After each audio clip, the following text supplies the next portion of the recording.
Da- Damos inicio a la mesa redonda Otra mirada de la historia desde la literatura, donde participan Sergio González, Premio Nacional de Historia 2014, y el escritor Francisco Ortega, de Editorial Planeta. Presenta Mateo Sartori, del doctorado en Historia de la Universidad de Concepción. Mateo, por favor. Buenas tardes a todas y todos. Una muy bienvenidas para estar aquí y sobre todo quiero agradecer a la organización impecable, de verdad. Y sobre todo quiero agradecer a los dos invitados que tengo yo el honor de acá de oficializar una buena conversación, espero, sobre desde otra mirada a la historia desde la literatura. Y acá tenemos al Premio Nacional Historia 2014, Sergio González, historiador, sociólogo, académico de la UDT Tarapacá. Y él trabajó mucho los temas de la Pampa, me estaba contando.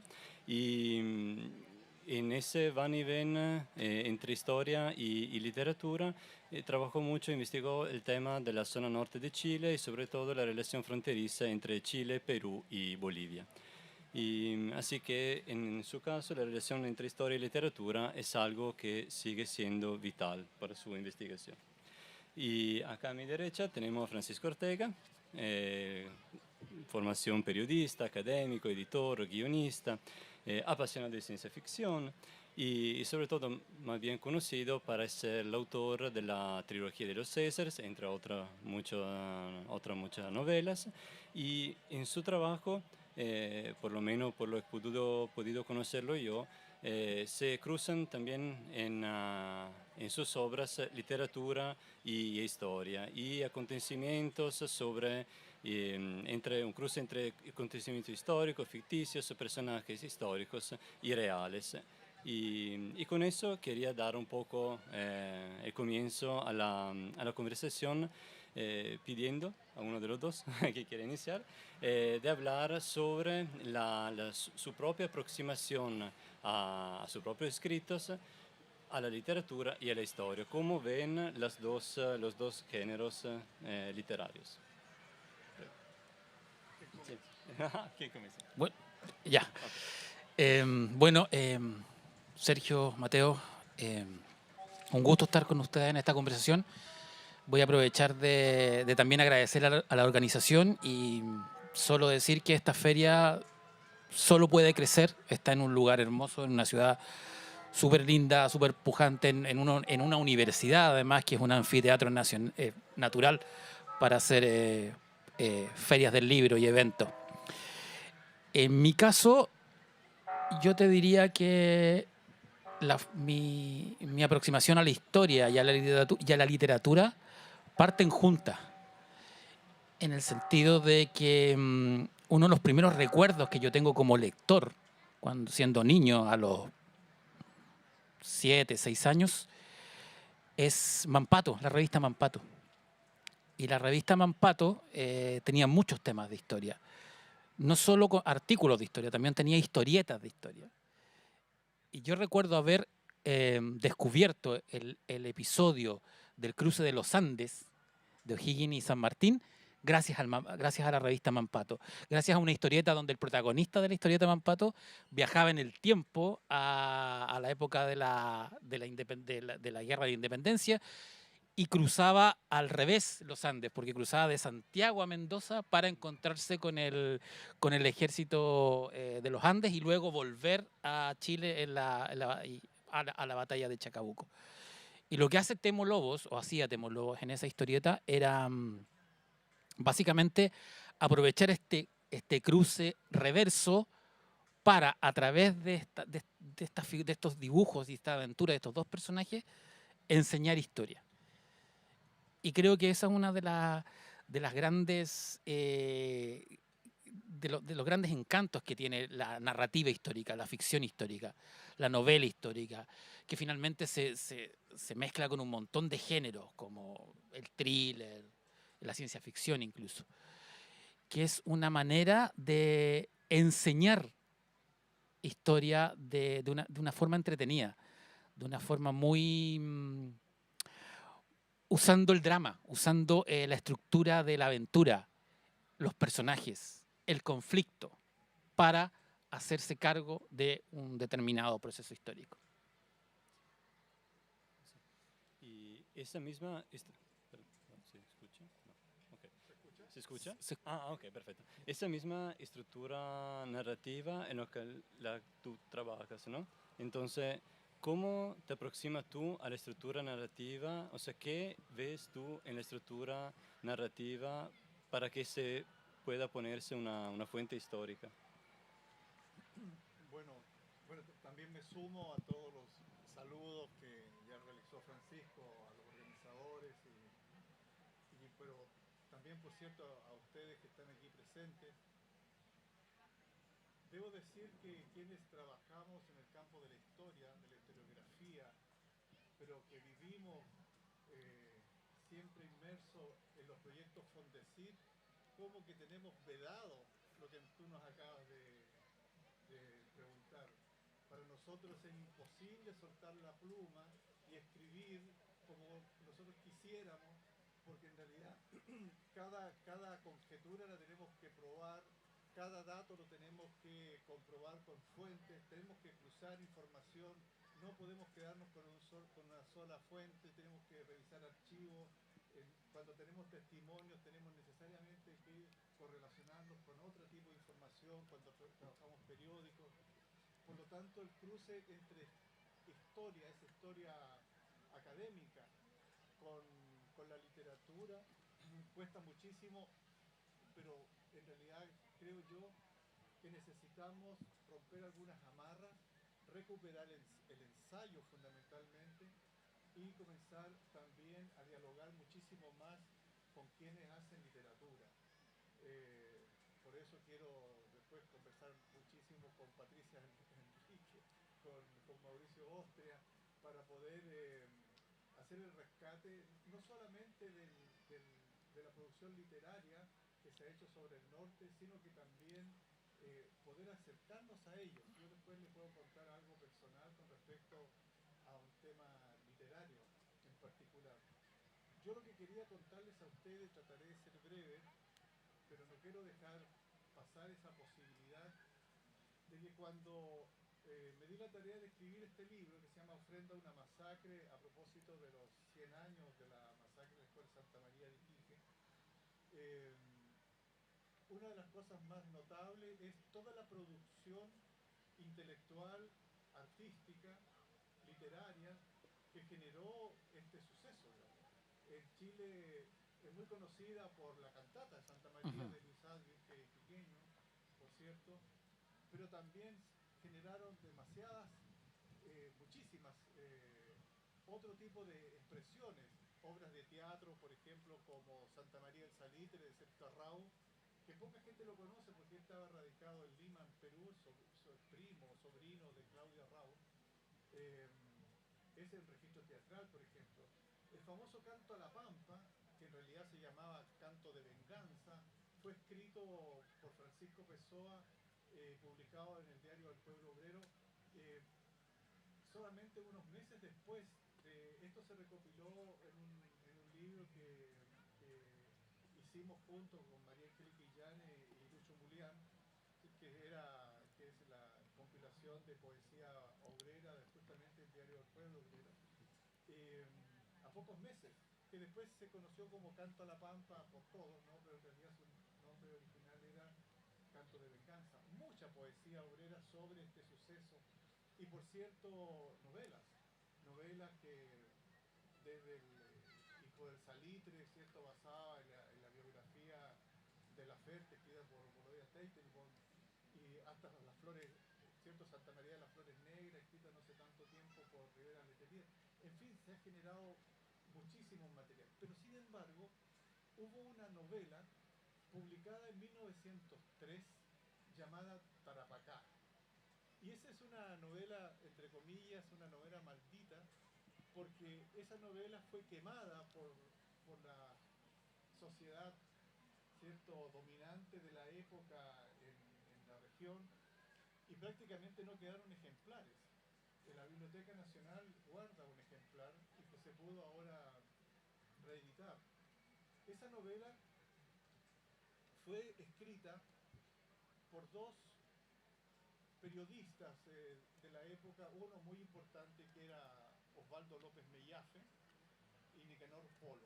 Osvaldo López Mellafe era el director de ese periódico que yo le he mencionado, una persona que además hizo un trabajo de organización social y organización política muy significativo en su época, al punto de que fue atacado, digamos, quedó inválido y se tuvo que ir. Justo en 1906 ya no está en Iquique. Y esa novela fue publicada en 1903 y se llamó Tarapacá, y el autor, que era un seudónimo, Juanito Solá. Ustedes comprenderán cuál es el sentido de poner Juanito Solá, digamos, en el sentido de una especie de literatura naturalista. Y ahí en esa novela se describe la sociedad tarapaqueña o iquiqueña de la época con nombres ficticios, pero todos sabían de quién estaba hablando, ¿ah? Y por eso que después la quisieron eliminar. Y esa novela anticipa una huelga obrera y una matanza obrera, una masacre obrera. Por lo tanto, que hubo mucha producción post-suceso, ¿no? Mucho material, como les decía, poesía, teatro, cuentos, novelas, etc. Pero sin embargo, esta novela fue anticipatoria.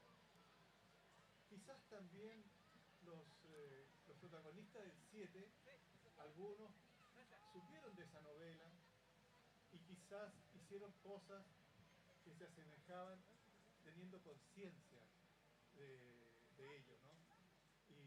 Y por tanto la literatura puede no solo recoger los sucesos históricos, sino anticiparlos. Y eso me parece extraordinariamente interesante. Y para cerrar, hay una novela muy desconocida, que se escribió en inglés por un autor que tiene reconocimiento europeo, pero acá en Chile es muy poco conocido, que es Theodore Plivier, que escribió esa novela que se llama Gibolón de Pampas, pero es de la década del 30, o sea, tiene que ver con la crisis del 29-30, o incluso a lo mejor inspirada en la crisis anterior, digamos, del 20, y este autor cuenta también una revolución en la Pampa salitrera, ¿ah? Ya esa novela no es anticipatoria, sino que es más bien una novela de cierre, porque ya a partir del 30 eso era simplemente imposible, porque ya se había cerrado el gran ciclo de expansión y comenzaba la gran crisis del salitre. Por tanto, tenemos, ¿cierto?, una novela anticipatoria y una novela de cierre, ¿no? Theodore Plivier y Juanito Solá, que esconde detrás de ese nombre a Osvaldo López Mellafe y a Nicanor Polo, dos redactores, uno el director, ¿cierto?, y otro redactor del diario El Pueblo, que después se conoció como el diario El Pueblo Obrero. Muy bien, muy bien. Así que ya tenemos otras sugerencias de lectura. Y justamente hablando de entre el cruce entre presente, pasado y futuro, ¿cómo eso se refleja en la literatura, sobre todo en la novela histórica? La novela histórica es básicamente tomar la responsabilidad de los historiadores y pasársela a la irresponsabilidad de los narradores y de la ficción. Por eso, al menos yo, en las novelas donde me he metido en la narrativa histórica, soy muy cuidadoso de poner al principio un disclaimer. Esto es ficción, basada en hechos históricos y en investigaciones de otros autores, pero esto es ficción. Porque claro, la literatura, la libertad de la literatura, la ficción en general, tiene esa virtud de ser un poco irresponsable. Pero en el caso de la novela histórica hay una irresponsabilidad que choca con la responsabilidad de que si tú vas a escribir una novela, por ejemplo, del combate naval de Iquique, tienes que ser riguroso en los datos que cuentas en la reconstrucción del evento, por mucho que inventes un marinero llamado Martín que estaba enamorado de una chica en Iquique y uno puede armar ahí una historia de amor paralela a la del combate, etc. En ese sentido, una de las gracias que tiene la novela histórica, y que tiene mucho que ver también con lo que acaba de subrayar Sergio, es que, claro, permite jugar con la historia.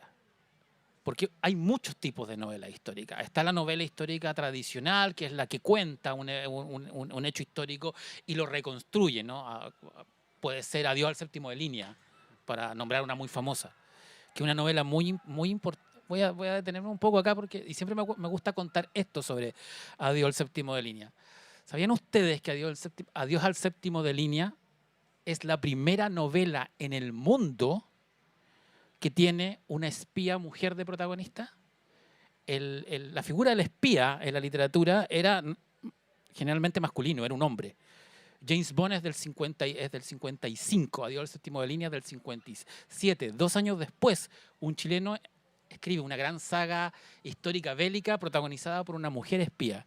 La primera mujer espía de la literatura, de la ficción en general, es chilena, Leonora Latorre. Siempre es bueno enorgullecerse de ese tipo de eventos chilenos. Bueno, tienes ese tipo de novela histórica. Tienes la novela histórica que se cruza con el thriller, como lo que hace Dan Brown, como lo que hace Javier Sierra, como lo que he hecho yo también en algunas novelas. Pero también tienes una novela histórica que se cruza con la ciencia ficción, que es la ucronía, que en el fondo es jugar con la historia. La más famosa de todas las ucronías es el hombre en el castillo, ¿no? de Philip K. Dick, que cuenta con un mundo donde los nazis ganan la Segunda Guerra Mundial. Acá en Chile, Baradit hizo con 5, donde no hay golpe militar, el 73, y la UP termina convertida en una suerte de utopía cibertecnológica. Pero hay un montón de otras novelas ucrónicas. Y yo me he encontrado con amigos que son profesores de historia que han usado la ucronía sobre todo para enseñar historia a los chicos de educación media o de séptimo a octavo, porque te permite el efecto espejo.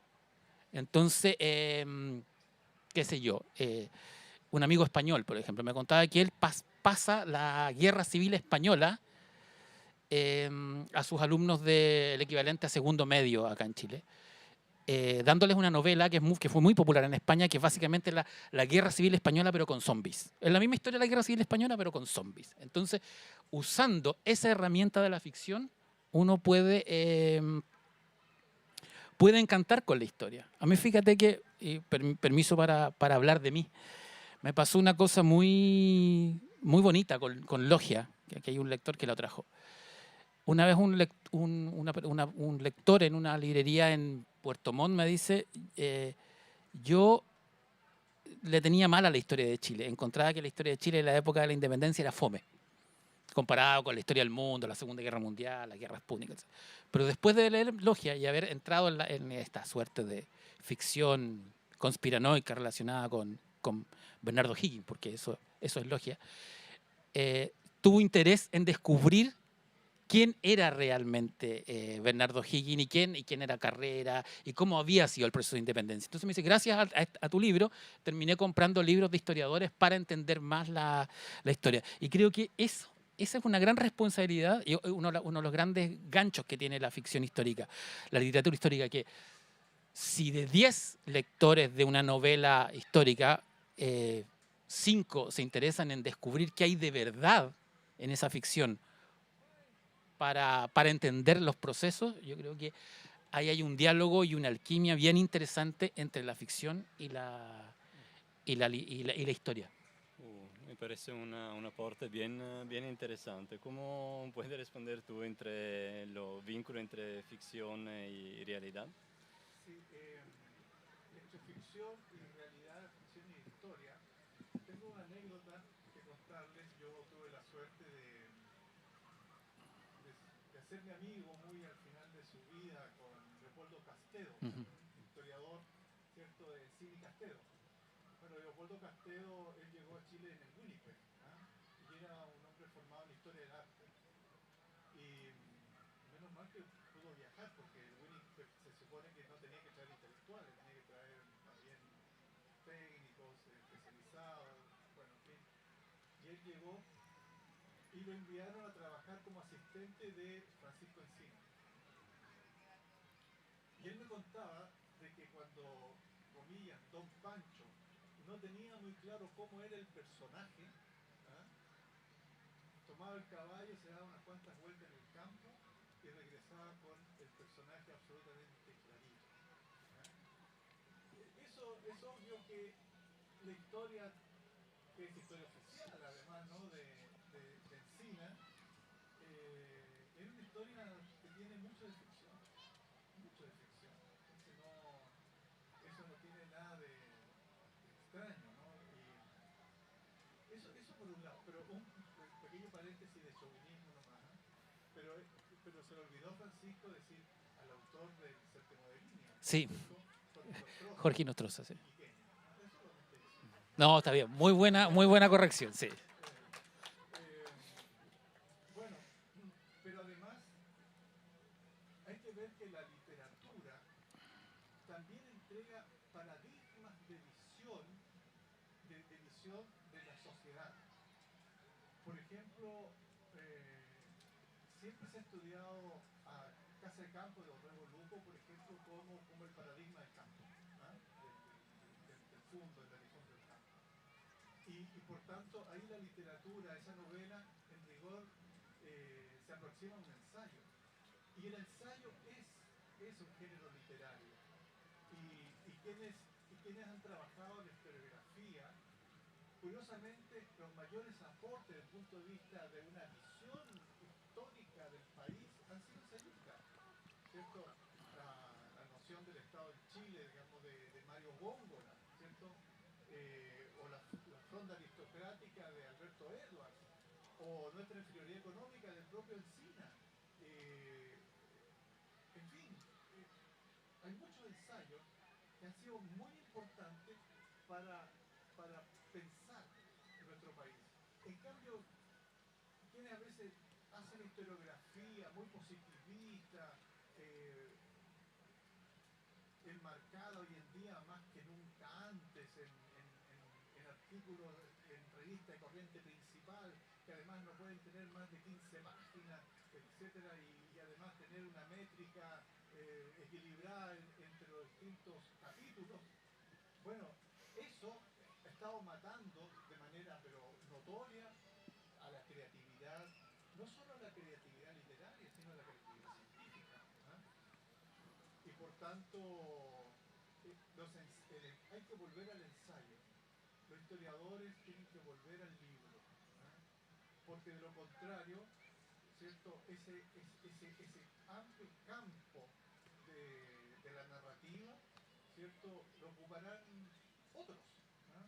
En cambio, no podemos seguir enmarcados exclusivamente en el paper, ¿ah? A mí me parece que hay que volver necesariamente al libro, y por eso que he tenido la fortuna de este año pasado poder sacar 2 libros, porque, bueno, siempre el libro para mí es y seguirá siendo, ¿cierto?, la obra principal de un creador, sea un historiador o sea un narrador. Muy bien, reflexión muy interesante. Y sobre el tema de la siempre ficción, realidad y paradigmas históricos y paradigma de la sociedad, ¿cómo te aproximas tú a escribir un cuento? O sea, cuando investigas los datos, las fuentes, y escribes algo sobre la historia pasada, ¿tu paradigma propio se transmiten a esa misma obra o intentas reflexionar como los mismos actores del tiempo? Una mezcla, yo creo que esa cosa irresponsable y esa libertad que tiene la ficción permite mezclar, ¿ah? O sea, es imposible que un personaje en una ficción no tenga algo del autor, no tenga la aproximación personal a un fenómeno histórico y la ideología que uno también tiene, social, política, lo que está mirando en el... Yo puedo escribir una novela ambientada en 1890, pero en rigor mi voz narrativa está en el 2020, en la década del 2020, por lo tanto trato de hacer una suerte de interpretación del pasado de mi yo presente, respetando la época en la que está ambientada esta historia. Creo que es una de las armas que tiene este cajón de herramientas que tiene la literatura, ¿no? Que tenemos los escritores, que podemos sacar cosas de distintas cajitas, de cajitas imaginarias, para tratar de construir un pasado a través del lente del futuro.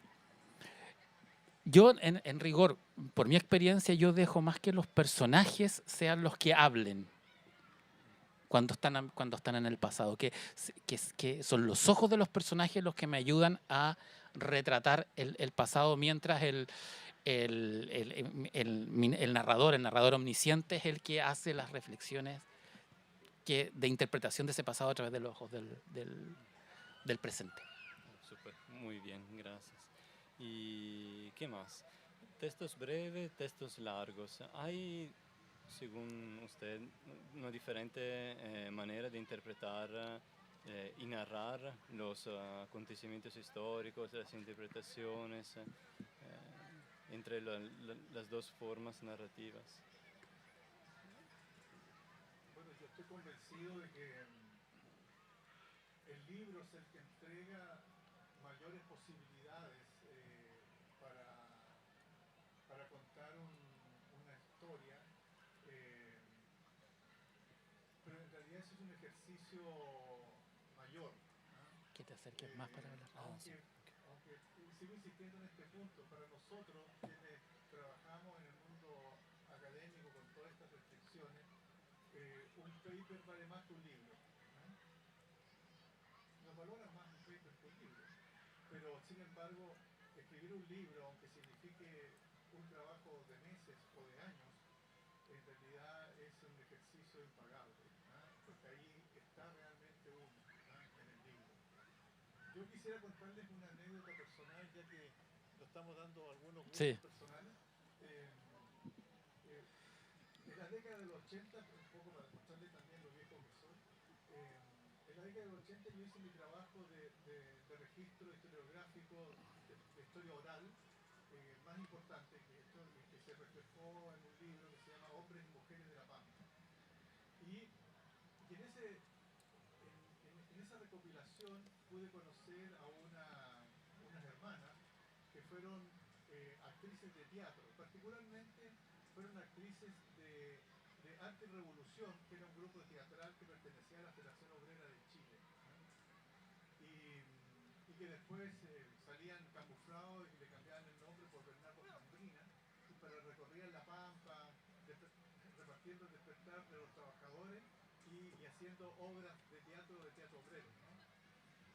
Pero ellas tenían una madre que se llamaba Claudina, y ella era la directora de teatro de un grupo teatral también. Y ese grupo teatral se llamaba Nicanor de la Sota. Ella lo fundó en Mejillones, después se fue a La Pampa, Salitrera, y después se fue a Iquique. Y Claudina además había participado con grandes dirigentes obreros, como por ejemplo con Laferte y el propio Recabarren, que también era un hombre de teatro. De hecho escribió Desdicha Obrera, por ejemplo, este autor de Desdicha Obrera, esta obra de teatro. Y ella era amiga de ellos, digamos, y tenía esa aura. Entonces yo tenía toda la información, porque además me habían regalado un álbum con todos los recortes de prensa del teatro que ellas hicieron. Y todas las grabaciones, horas y horas de grabaciones. Yo no conocía a Claudina porque había fallecido en el año 72 y la conocí entonces a través de sus hijas. Entonces empecé a hacer el registro y me di cuenta que no podía hacer un trabajo historiográfico con ese testimonio maravilloso. Tenía que hacerlo de manera narrativa. Por lo tanto, tenía que cruzar el Rubicón e irme, ¿cierto?, al mundo de la narrativa para poder contar la historia de Claudina a través, ¿cierto?, de los testimonios de sus hijas. fue un trabajo, y le digo que ha sido el libro más difícil porque me tomó años de trabajo, y por lo tanto, en realidad, para mí no era, ¿cómo dijiste? Como la Sí, irresponsabilidad. No, para mí fue de una responsabilidad enorme porque además yo no era del campo de la literatura o a lo más del ensayo. Entonces, eh, y tuve la suerte de conocer a Virginia Vidal. ¿Ah? No sé si algunos de ustedes conocieron a Virginia Vidal, gran escritora de novelas históricas, que escribió sobre Javiera Carrera, sobre sí. Balmaceda, bueno, en fin. Y ella tuvo la gentileza de viajar al norte y revisarme este escrito. Y lo revisó con mucha calma y trabajamos juntos. Y a mí siempre me sorprendió mucho de por qué ella se había interesado en leer mi trabajo, que yo consideraba muy malo, ¿verdad? Y ella lo hizo con mucho cariño. Y al tomar el avión de vuelta a Santiago, me dijo, Sergio, no me puedo ir sin decirte algo. Me dijo, mira, conocí a Claudina. Yo era muy joven y era militante del Partido Comunista, y Claudina también, y ella había llegado del norte y era pequeñita, pero se veía inmensa porque tenía esa aura de pamplina, y además de haber sido compañera de ruta, digamos, de Recabarren, que lo había conocido, que había estado además en la gran asamblea obrera en Concepción, ¿ah? El año 19, aquí. Entonces me dijo, y por eso que me interesó tanto tu trabajo, porque hablaba de ella, ¿no?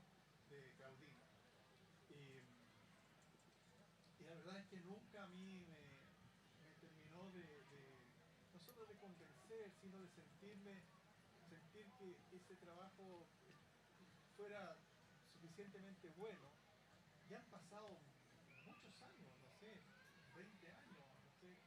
Y cuando yo recibí el Premio Nacional en el 2014, me escribió Virginia Vidal, me dice, Sergio, estoy muy contenta, pero lo único que lamento es que en tu currículum no está la novela de Claudine. Y no está, y sigue no estando, porque en realidad, Francisco, yo no me he atrevido a estar en la narrativa y decir, bueno, que pase a prensa este trabajo, eh, pero me tomó, porque hace mucho tiempo que ya no lo veo, está ahí durmiendo el sueño de los justos.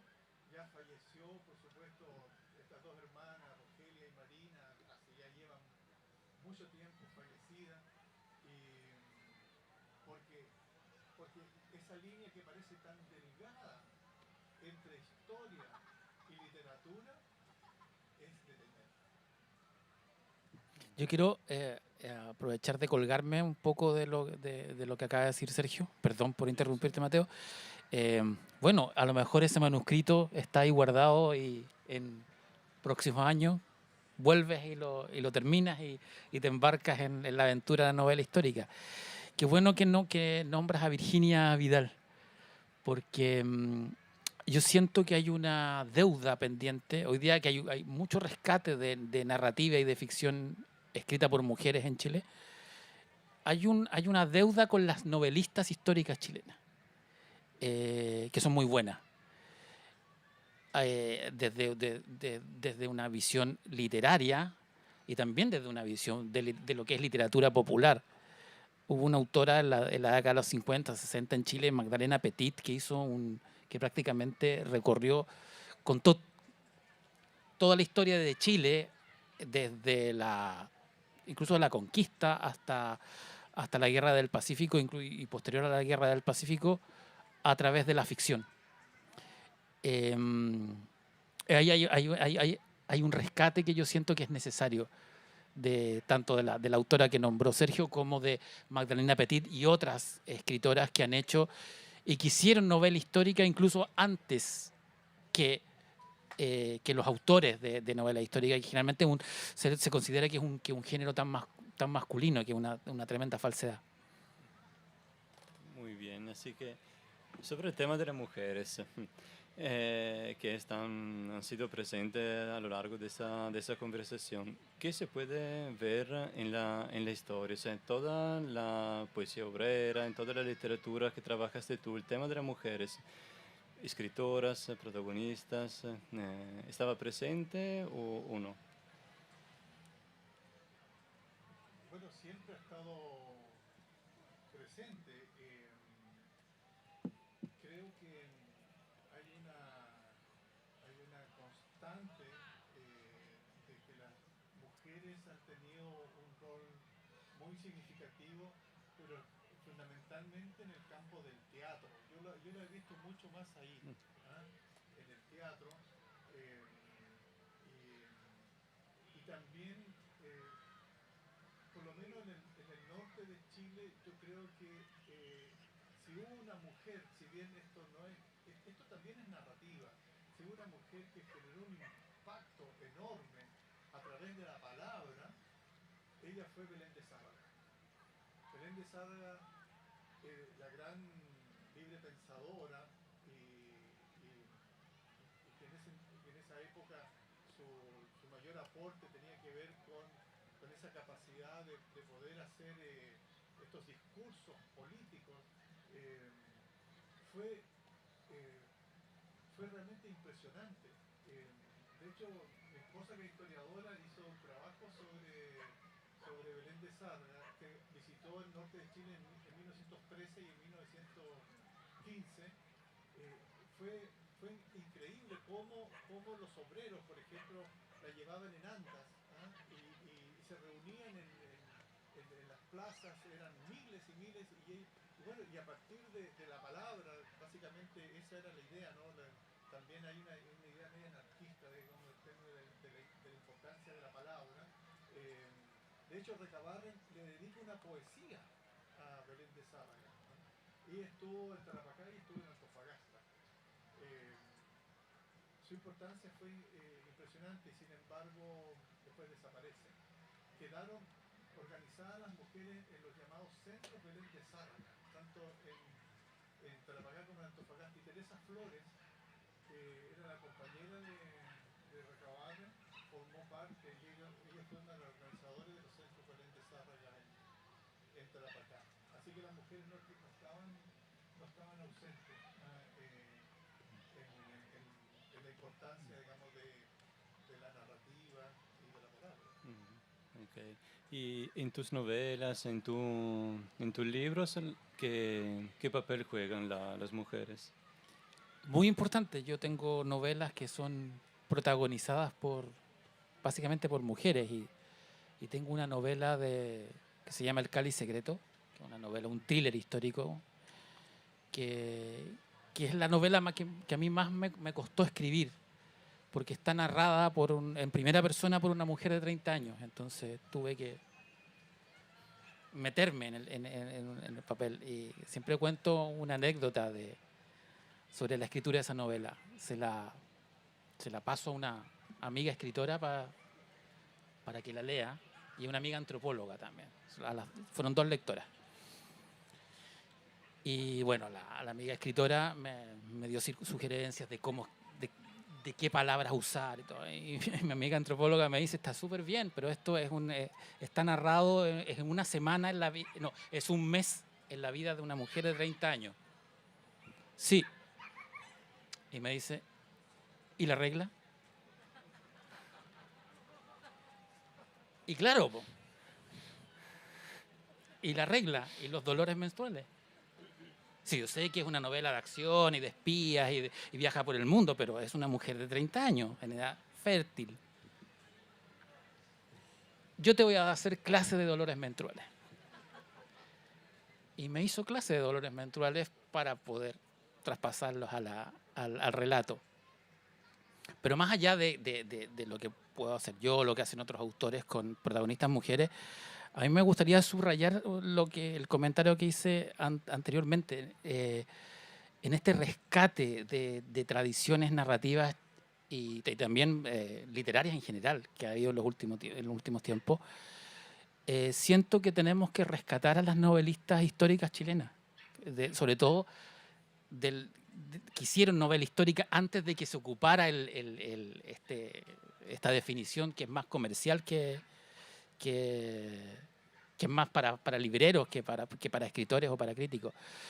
Hubo muchos autores, autoras como Magdalena Petit, hay otras cronistas que escribían cuentos históricos en revistas infantiles publicadas en Chile por la editorial Zigzag en los 50 y 60, que se me van los nombres, pues un montón.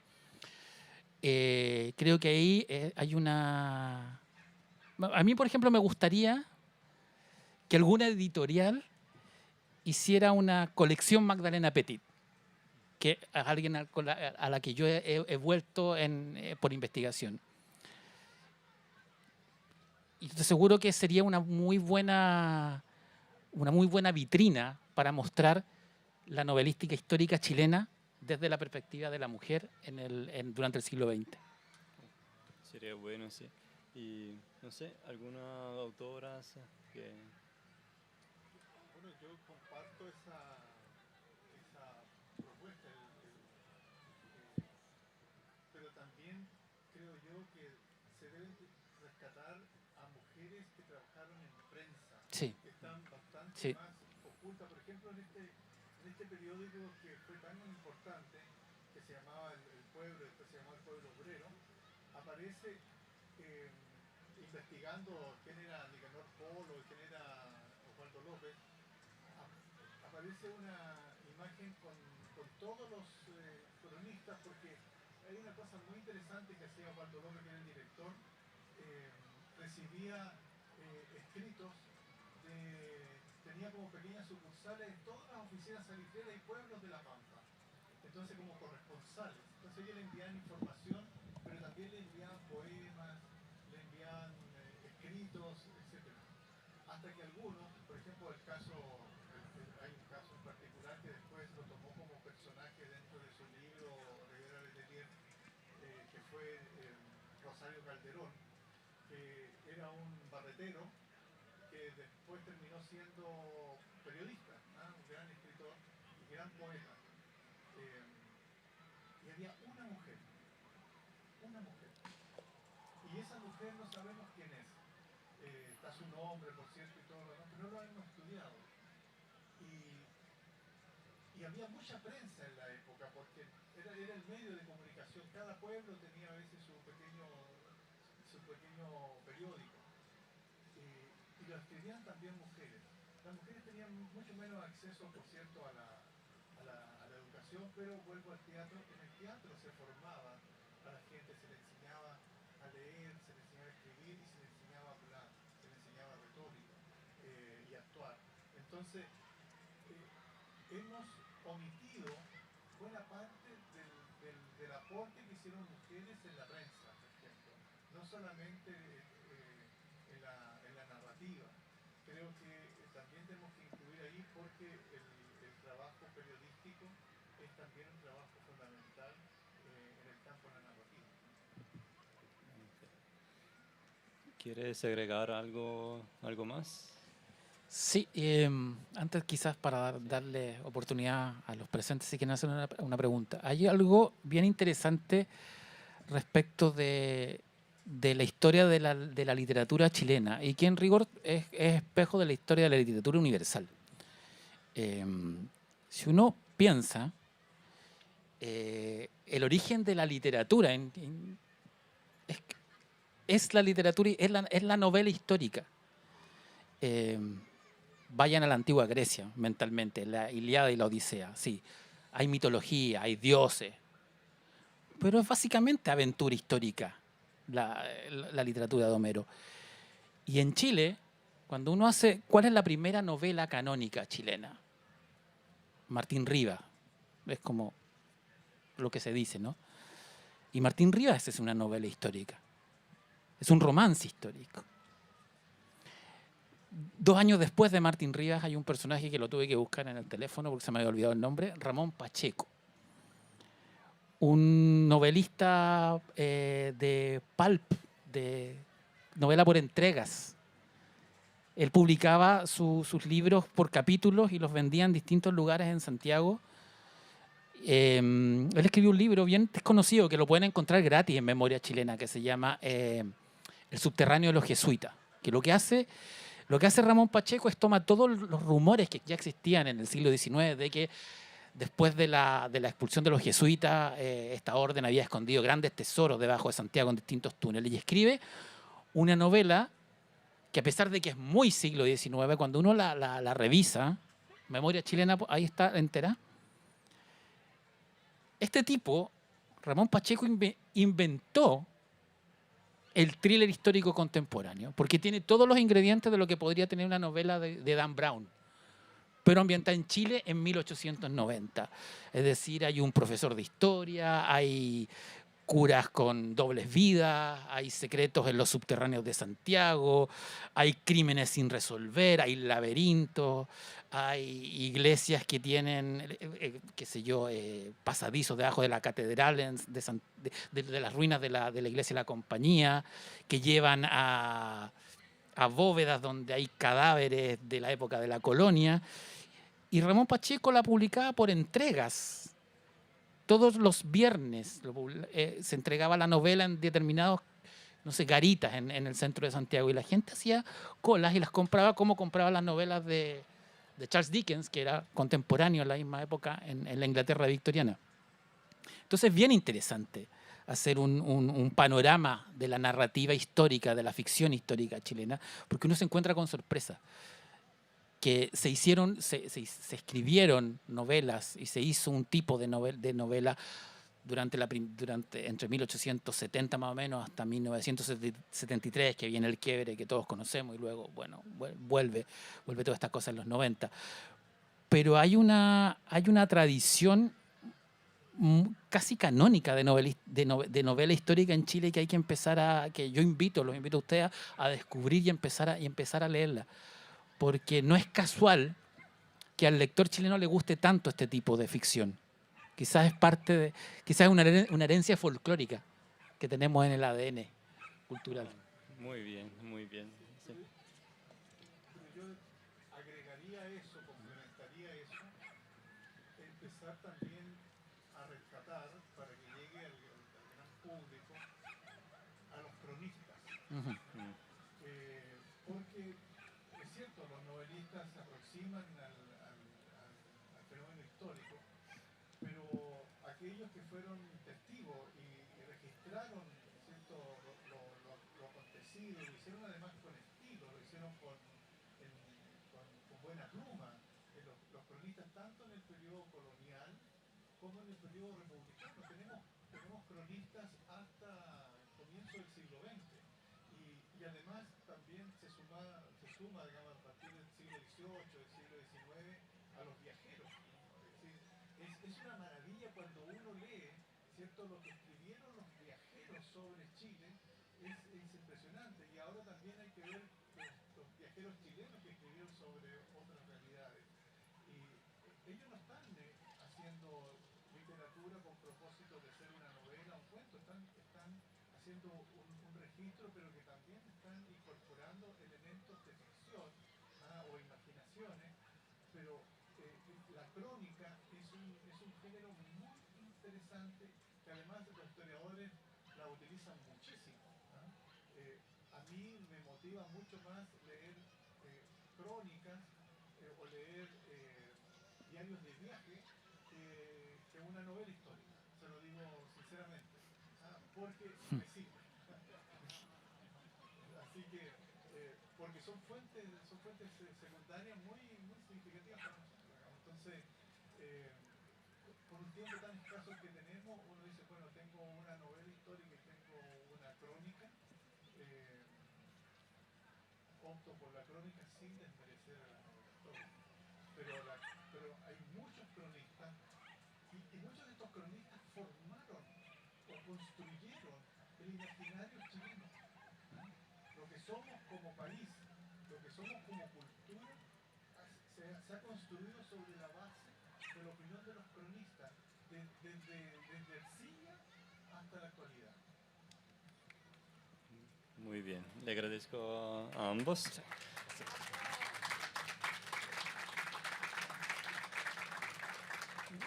Y tenemos 10 minutos más para hacer preguntas, así que... Buenas tardes. Se escucha fuerte. Sí. Es Se escucha un- más fuerte. Es un agrado para mí, obviamente yo creo que para todos, tenerlo acá y hablar de algo tan interesante como es la historia y la literatura reunida. Bueno, a mí me gusta mucho la historia y la literatura, de hecho escribo también y tengo un par de novelas publicadas. De lo que dijeron ustedes, yo rescataría una novela que no nombraron y creo que es una de las novelas chilenas históricas más importantes, que es Durante la Reconquista de Sí. Alberto Plejana.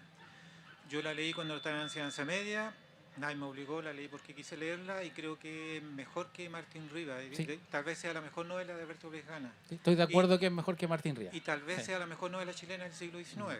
¿Y el ideal del Calavera? Leí casi toda la obra de Plejana, pero me falta eso. Lo sospeché. Y sobre Jorge Nostroza, yo me acuerdo de leer su última entrevista en la revista Ritmo. Le preguntaron sobre, o él comentó algo sobre Leonora Torres. Bueno, no hubo, él dijo que no hubo mujeres espías en la Guerra del Pacífico de parte de Chile, pero sí él tomó el nombre de Leonora que utilizaban los espías chilenos. Entonces esas cartas que aparecen en Adiós al sistema de línea deben ser auténticas. Me llama la atención lo que dijo sobre esa novela anticipatoria Tarapacá, que de alguna manera anticipó la matanza de Santa María de Iquique del año 1906. Me recordó la novela Titán, que también anticipó el desastre del Titanic. A veces la literatura tiene esas vías misteriosas, ¿cierto?, de anticipación.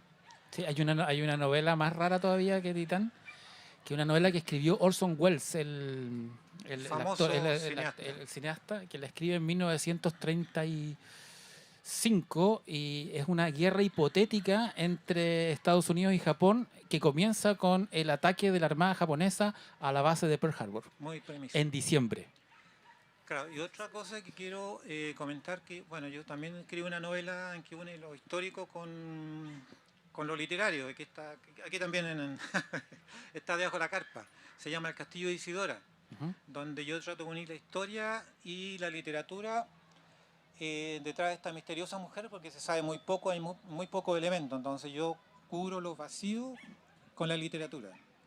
Abarca un periodo de 100 años, también está en Chile, en Europa, partiendo de Lota también, Copiapó queda más al sur de Tarapacá, algo se relaciona, ¿no? Pero eso, me pareció todo muy interesante y fue un agrado escucharlos. Muchas gracias. ¿Me permite una cosa? No quería meterme en este tema, pero ya que se volvió a tocar a Jorge Nostroza, resulta que en Perú también hay entre comillas, un Jorge Nostroza, que es Softbank, y que escribió la Guerra del Pacífico desde la perspectiva peruana novelada, ¿no? Entonces pareciera ser que ambos países necesitaron tener su escritor que les contara el punto de vista de ellos, en este caso el punto de vista chileno y el punto de vista peruano, para asumir este suceso, ¿no? Con un elemento patriotero también, seamos Sí. sinceros, no contemos cuentos, ¿no? Entonces, creo que la historia también tiene algo que decir, y eso creo que lo están haciendo algunos historiadores, no necesariamente historiadores académicos, de empezar a reescribir y volver a visitar estos temas de la Guerra del Pacífico con una mirada un poquito distinta, una mirada más conciliatoria, un poquito más integradora, porque que nos quedemos con la mirada de la Guerra del Pacífico, suceso que es aciago para ambos países, es de la mirada de Jorge Nostroza en Chile o de Thorndike del Perú, me parece que no sumamos tanto, ¿no? Más bien restamos.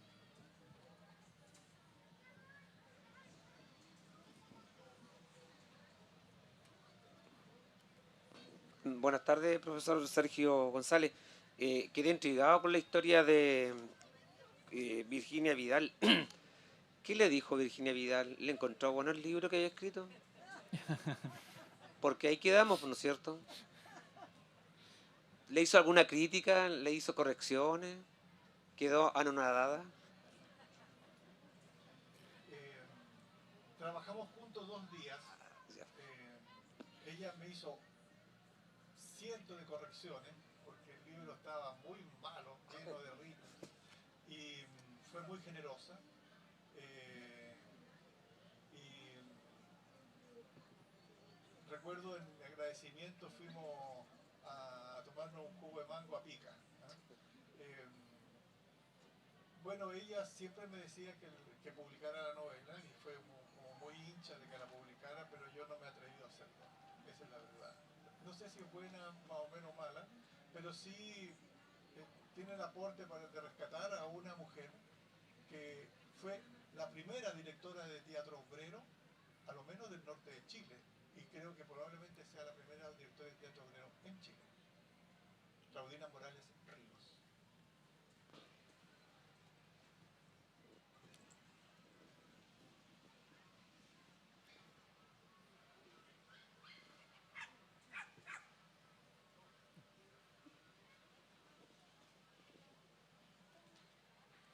Sí, yo rescataría también a Liborio Brieva. Creo que Brieva el apellido, se me olvidó un poco. También escribía novelas históricas. Me recuerdo haber leído algo cuando era niño en esa colección La Linterna, Sí. que era de los años 50, 60, algo así. Sí, mediados de los 50. Sí. Y me recuerdo haber leído como personaje a Bernardo Higgins con Manuel Rodríguez. A Manuel Rodríguez creo que lo han utilizado mucho como personaje de novela y de historietas, de cómics. Recuerdo haber leído alguna historieta cuando niño, en los años 50, incluso José Miguel Carrera aparecía en una historieta por ahí. Pero Manuel Rodríguez lo han utilizado mucho más. Y Liborio Brieva era un novelista del siglo XIX que escribía también folletines. Escribió mucho, pero su nombre prácticamente ha desaparecido. Y Magdalena Petit, yo leí su novela sobre la Quintrala, que ganó un premio literario en los años 20, siendo Alone uno de los jurados. Derrotó esa novela histórica, novela que se supone más literaria, ¿cierto? Pero Sí. ganó por sus méritos. Eso. Sí, me permite una cosa que, a propósito del tema con Perú, que eso me interesa mucho porque yo trabajo en las relaciones bilaterales Chile-Perú, además. Y fíjense que hay una producción intelectual peruana.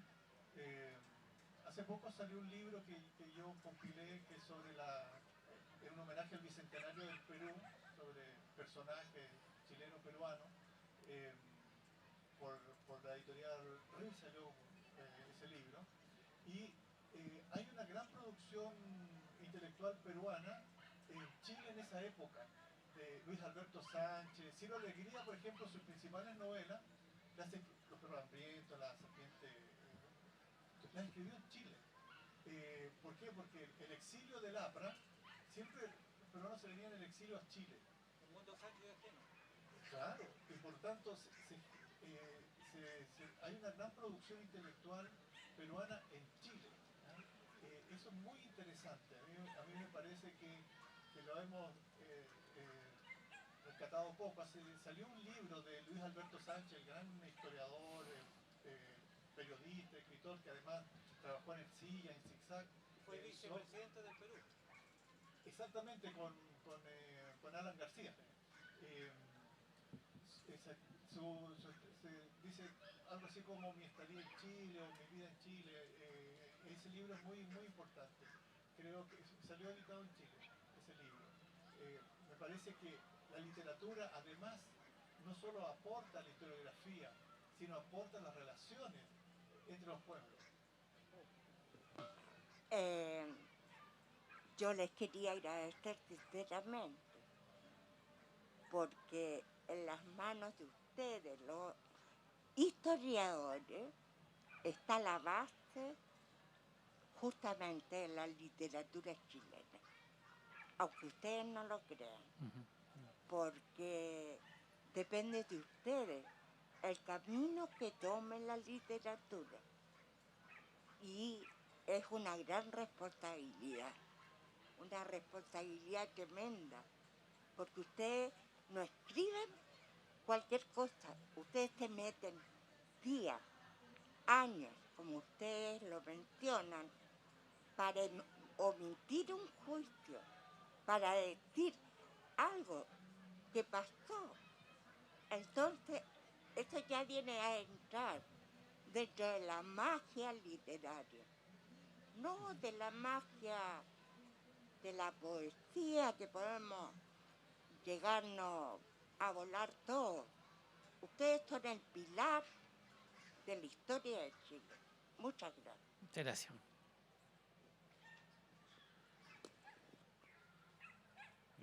Creo que estamos con el tiempo para cerrar, entonces quisiera agradecer a todos ustedes, quien sentado en la silla, quien en el pasto. Así que muchas gracias por la paciencia y sobre todo muchas gracias a los dos invitados distinguidos que No, estamos gracias, acá. y gracias a ti por llevar el viaje.